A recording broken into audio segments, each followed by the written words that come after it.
जय श्री राम। रामायण सिंधी शायरी में व्याख्या हिंदी में पृष्ठ 124 सुंदरकांड। इसके पहले जब हनुमान जी समुद्र पार करके लंका जाना चाह रहे थे, तब एक सुरसा नागिन जो बड़ी भयंकर है वो रास्ते में आई। उसको भी देवी देवताओं ने ही भेजा था हनुमान जी की परीक्षा लेने के लिए। वह नागिन कहती है हनुमान को कि मैं तुम्हें खा जाऊंगी। तब हनुमान जी हाथ जोड़कर विनती करते हैं, मैं प्रभु श्री राम के काम के लिए जा रहा हूँ, जब मैं लौटूंगा तब मुझे खा जाना। लेकिन सुरसा नागिन नहीं मानती है। तब हनुमान जी कहते हैं, ठीक है, खा लो, मुझे खाओ। अब आगे। नागिण योजन बदन बधायो, हनुमत बीणो तन फैलायो। पोसो योजन मुख बिपसार्यो, कद नंढिड़ो पो हनुमत धार्यो। नागिन ने योजन अपना बदन फैलाया, तब हनुमान जी ने उससे 2 गुना बड़ा अपना तन फैलाया। फिर सुरसा नागिन ने 100 योजन मुख फैलाया। अब हनुमान जी बड़े बुद्धिमान थे, तो उन्होंने अपना सूक्ष्म रूप धारण कर लिया। वात घिड़ी पो बाहिर आयो, मुकल जील शीस निवायो। सुरसा देवन राज बुधायो, बल पर खण लय तिन पहुँचायो। हनुमान जी ने जब छोटा रूप धारण किया तो वह सुरसा के मुंह में गया और तुरंत वापस बाहर निकल आया। और फिर सुरसा से कहने लगा कि तुम्हारी जिद थी कि मैं तुम्हारे मुख में आ जाऊं, तो मैं मुख में आया था। अब मुझे आज्ञा दो कि मैं जाऊं।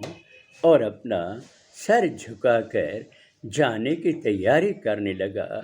तब सुरसा नागिन ने हनुमान जी को पूरी राज की बात बताई कि मुझे देवी देवताओं ने तुम्हारा बल परखने के लिए भेजा था। राम कम तपक ई कंधे, तू बल अकुल महान। सुरसा ये चवंदे वई, खुश थी व्यो हनुमान। तब सुरसा ने कहा कि तुम बुद्धिमान हो और तुम्हें बल भी अति अधिक है। देखना, तुम श्री राम का काम अवश्य करोगे। सुरसा ऐसा कहकर चली गई। हनुमान बहुत खुश हुए।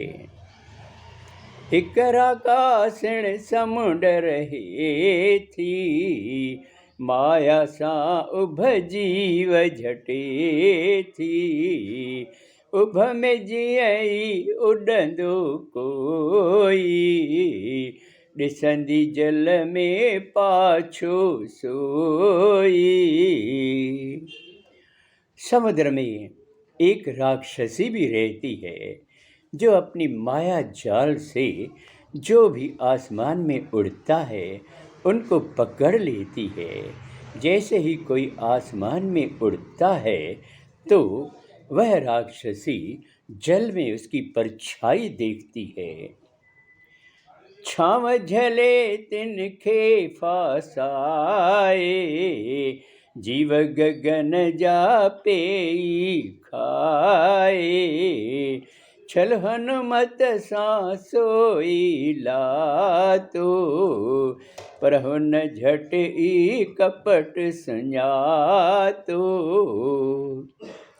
वह राक्षसी क्या करती थी कि जो भी आकाश में उड़ता था तो वह उसकी परछाई को पकड़ लेती थी और फिर उसी के सहारे उनको खींचकर खा जाती थी। ऐसा ही छल हनुमान के साथ भी वो करना चाह रही थी, पर हनुमान ने उसे पहचान लिया और उसके छल कपट को समझ गया। उनखे मारे धीर धरे थो, समुंड बिबल सा पार करे थो। उत पहुँची बन सुंदर पातो, गुंजन भौरा आनंद जातो। हनुमान ने अपने बल से उस राक्षसी को मारा और फिर समुद्र को पार किया। जैसे वो समुद्र को पार करके लंका पहुँचे तो वहाँ उन्होंने एक बाघ अति सुंदर देखा। भौरे गूंज रहे थे, बड़ा आनंद सा महसूस हो रहा था। अब आगे अगले सोमवार को। जय श्री राम।